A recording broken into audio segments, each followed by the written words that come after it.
Hello, Professor Pace here, and today I'm going to be showing you how to make a Lenten devotional. I'm going to be using some bullet journal styles to do that. But before I start, I just wanted to show you what I got in the mail today because I'll be using these in my journal. So the first is Julian of Norwich's The Showings. So Showings of Divine Love, Revelations of Divine Love. She's a mystic. I'm going to talk more about this later. This is going to be kind of the foundation for my Lenten devotional that I'll be doing throughout Lent. A little bit of a reading. I always try to read something, typically, because it's me, Pace. I like to read the mystics. So I'll be reading through this throughout Lent, and that'll be part of my plan. The other thing, I have not even opened it yet, is the journal I'll be using.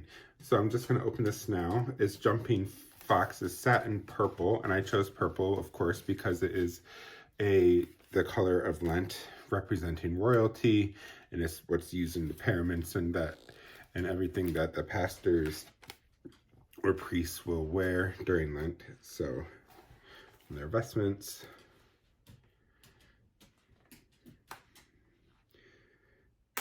I hate plastic for a lot of reasons, especially because of how bad it is for the environment, but at least I was finally able to get this off, unwrap that. Comes in this lovely little package. It is a hardcover dot grid pages A5 notebook by Jumping Fox Designs. And you can see right there the little fox logo, which I think is so cute.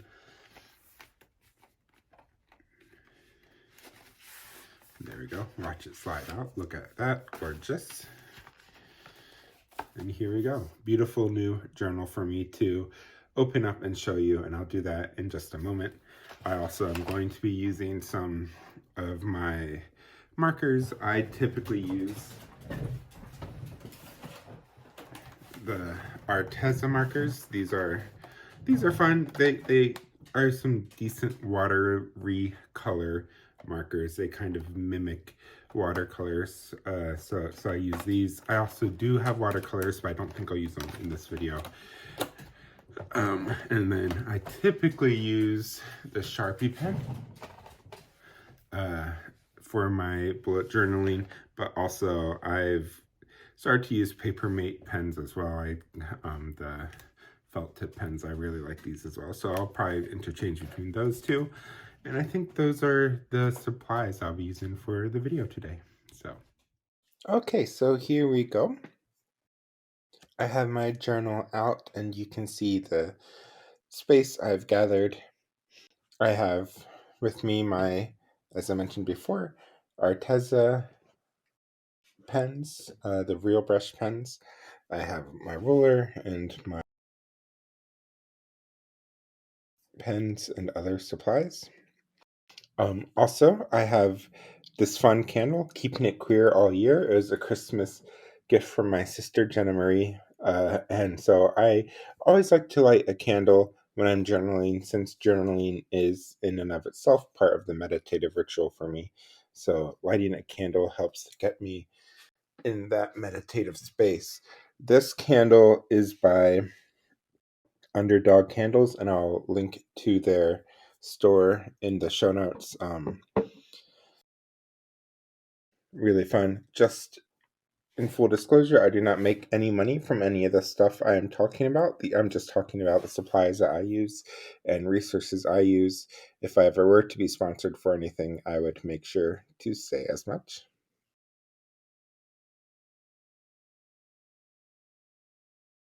So getting back to the journal I picked the Jumping Fox Design Journal. Again, it is hardcover. It is a 5 pages. There's 140 numbered dot pages. And what I like about this is there's not much front matter. There's a table of contents, and it basically goes right into numbered pages. So I prefer it that way. And I like that the pages are quality, have a quality level of sturdiness. So what I'm doing here is I'm basically using a post-it note to block off some space so I can use some colors. Now, if you're doing this at home, you might want to use tape a little bit stronger than a post-it note. This is the only supplies I had on hand, and with COVID numbers and stuff the way they are in this post-holiday season, I wasn't quite wanting to go out to the craft store or anything to get more. But if you use a stronger tape, just try to make sure you balance it out so that way you don't use a tape that would rip the page as you take it off. And now I'm drawing a scene from the book Julian of Norwich's Showings. This scene is where she talks about the hazelnut of God. That all that is basically the size of a hazelnut in God's hand. Let me quick read the quote from this. I love this passage.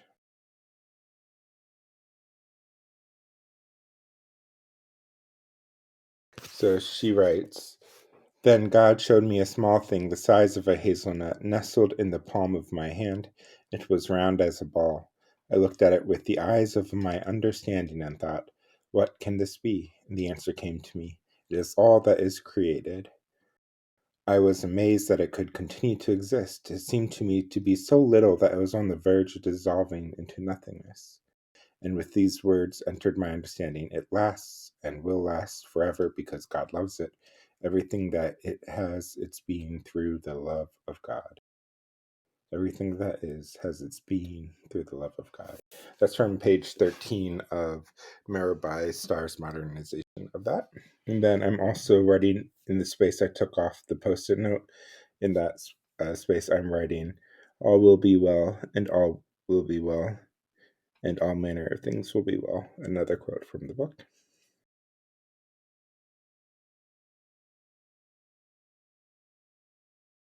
So that's just my Lent cover page.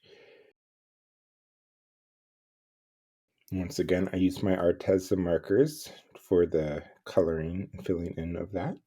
After it dries a little bit, I take it to the next page, which will be my reading list. So my main spiritual practice in Lent is typically reading. In the past, I've read books like The Cross and the Lynching Tree by James Cone, Christ the Center by Dietrich Bonhoeffer, Saving Jesus from Those Who Are Right by Carter Hayward. But lately I've been really digging the mystics. So Julian of Norwich is one of the mystics. Mystics were essentially kind of these figures of early medieval Christianity that typically lived an extremely ecstatic lifestyle. Not always, but often did. And then they would have visions of the divine and talk about those visions. And usually the visions tie in with union with God, what is called theosis. So if you look here, there are 86 chapters. There are 40 days in Lent plus 6 Sundays. So I divided that into reading 2 chapters a day on every single day except for Sundays. Sundays I would read just 1 chapter. And as you saw uh, in the words of Bob Ross, mistakes are just happy little accidents. I forgot that I was going to color in the gray, so I colored it in after I wrote. So if you're doing this at home and you want to do that, make sure to, like I'm doing here, color in the gray before you write and the right after the gray dries, which is what I did for the rest. But if you're into the mystics, I would recommend Mirabai Starr has also done a few other new translations, such as Dark Night of the Soul by St. John of the Cross, and The Interior Castle and the Book of My Life by St. Teresa of Avila. So I would definitely check those out as well if you want more mystics to read. So while I'm filling this out, I also thought I would tell you a little bit of the history of Julian of Norwich and the showings. So Julian of Norwich lived in the 14th century. She was an anchoress, and an anchoress was essentially someone who was sealed in a cell, usually attached to the side of a church, where they would spend most of their time in prayer and likely would provide prayer for the entire community. They'd be supported by donations and food from the community. but basically live out their entire life in a tiny cell. They might spend their time reading, reflecting on the Bible, that kind of thing. Not much is known about Julian of Norwich other than that she was an anchoress, except that she became very sick when she was 30 and nearly died. She was given last rites as she was on the deathbed, and she was holding a crucifix. And she saw the figure of Jesus on the crucifix start bleeding. She then had 16 visions, or showings as she called them. She wrote about them and called them the showings or revelations of divine love. There are two versions of this text. The first is called the short text, which described the visions basically as they were. And then there's a long text, which was written much later toward the end of her life and contains some more of her theological and deeper mystical reflections on the showings that she saw.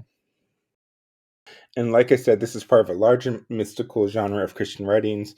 This was really one of the only ways that women of this time period, unless they're nobility, could write and contribute to arts and letters. So we have several mystics from this time that were women. I already mentioned Teresa of Avila, and of course Julian of Norwich. And what's also interesting about Julian of Norwich's text is that she is the first known woman to have written and published in English. So her work, The Showings, is the oldest text we have in English that we know is written by a woman. And I definitely would recommend checking out the original language version, not just the uh, modernization by Mirabai Starr, but just know that it was written. She was kind of a contemporary. Julian of Norwich was a contemporary of Geoffrey Chaucer, who wrote the Canterbury Tales. So recognize that it's an older version of English that is very difficult to read. So that's why, for devotional purposes, I like to read a contemporary translation. But then if I were to teach on this or use it in my research or something, I would probably use the original language version.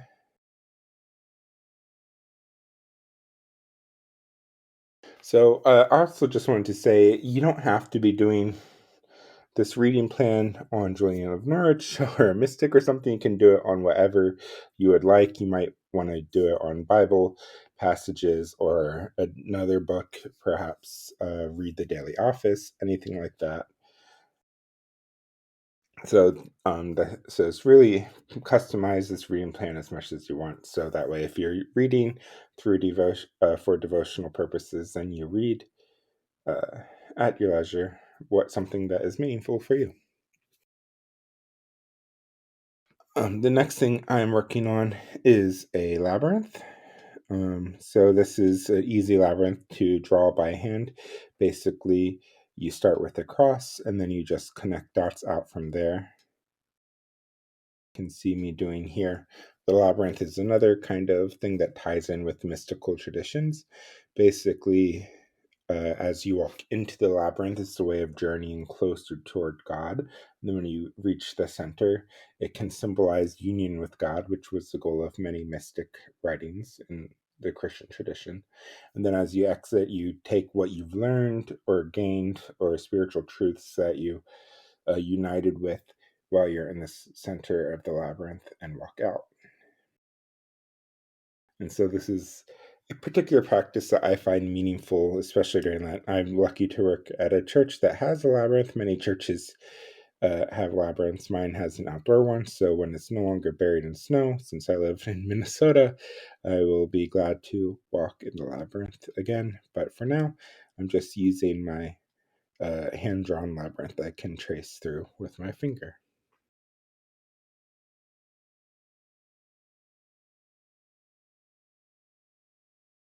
After I finish drawing this, I write a mantra. This mantra was given to me by my spiritual director, J.M. Longworth. Uh, and I forget the story of where they got this from, but I really find this a powerful mantra to repeat. So as I go into the labyrinth, I am repeating, "There is grace for today." And then as I exit the labyrinth, I will repeat, "There is love for tomorrow." There is grace for today. There is love for tomorrow. Breathe in, breathe out. is grace for today. There is love for tomorrow. So that is a reminder for me as I meditate and reflect, journeying through the labyrinth. Now, for a little bit of history of Lent, for those of you who might not know, Lent is 40 days. It begins on Ash Wednesday and continues through Easter, through Holy Saturday, and Easter Sunday breaks the fast of Lent with a feast day. If you count out those days, you might realize that there are 46 days. So I'm creating a Lenten tracker right here, and I'm making 46 days. And so you might be wondering, why are there 46 days if Lent is called the 40 days? And that's because Sundays in many calculations of Lent are not included in the counting. So Sundays are mini breaks from Lent, and then Lent continues the rest of the weekday. But there are different ways to calculate Lent, and that's mostly how it's calculated in the West. In some Eastern and Orthodox traditions, Lent is counted differently. But as to when Lent comes from or where it comes from, nobody quite knows. But by the time of Augustine, Lent was already established as 40-day fast before Easter.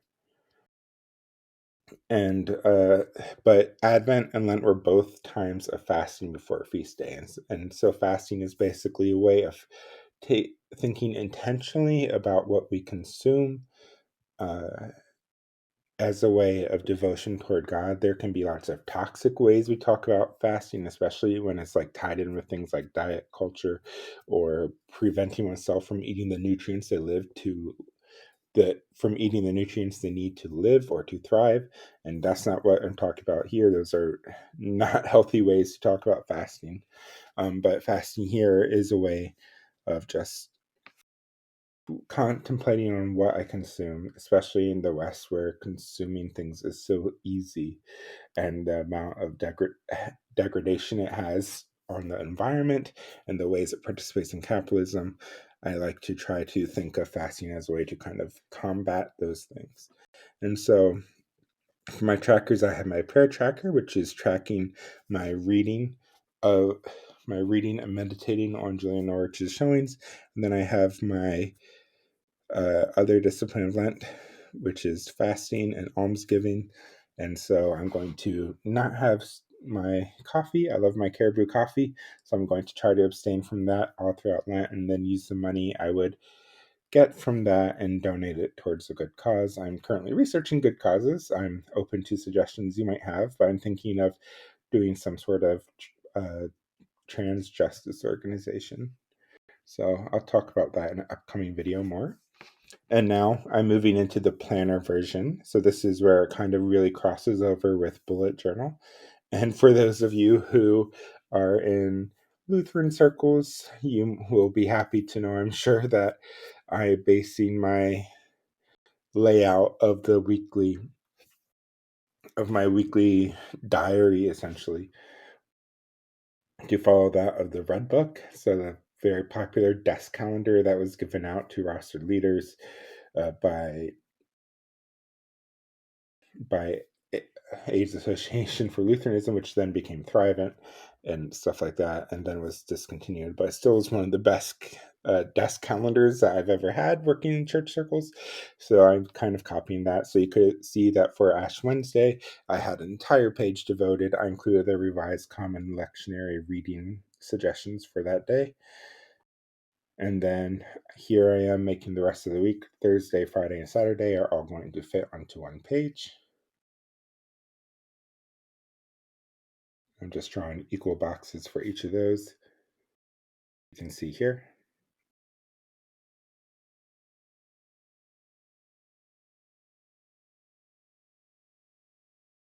And then at the very bottom, I'm also going to include a little section for notes, which if you're doing this at home, you can use that for like a future log or something of that nature for coming weeks. And then so I write the day, of course, and the date, Thursday, Friday, Saturday, but I also notate what day of Lent it is. So Thursday would be the second day of Lent, if Ash Wednesday, and so on.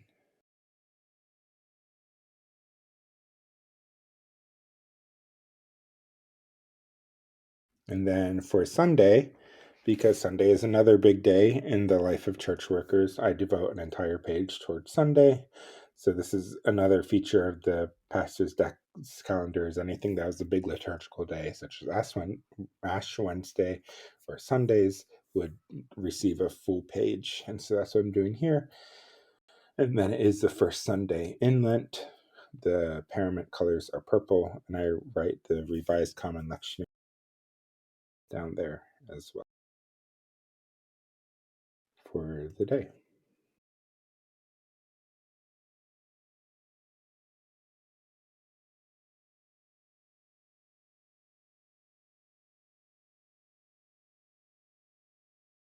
And then if I were to keep going, Monday, Tuesday, Wednesday, Thursday, Friday, Saturday would all, Monday, Tuesday, Wednesday be on one page, Thursday, Friday, Saturday would be on one page, and Sundays would get a full page, just like that.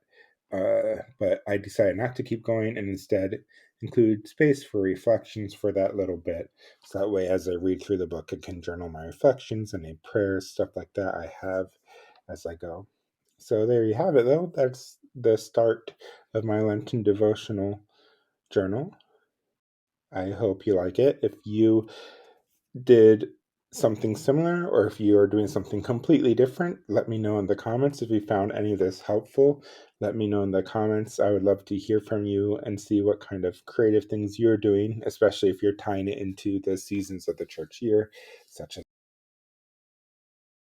And also just let me know if you have any ideas for future videos. My next video I could talk about in a little bit, but basically will kind of be a continuation of this.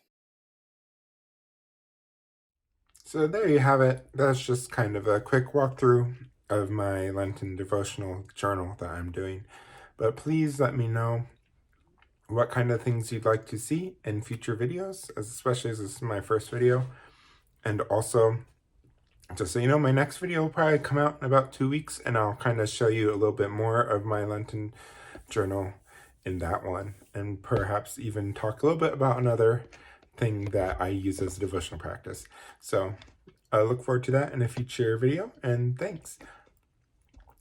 Please don't forget to like and subscribe, and see you next time. Bye.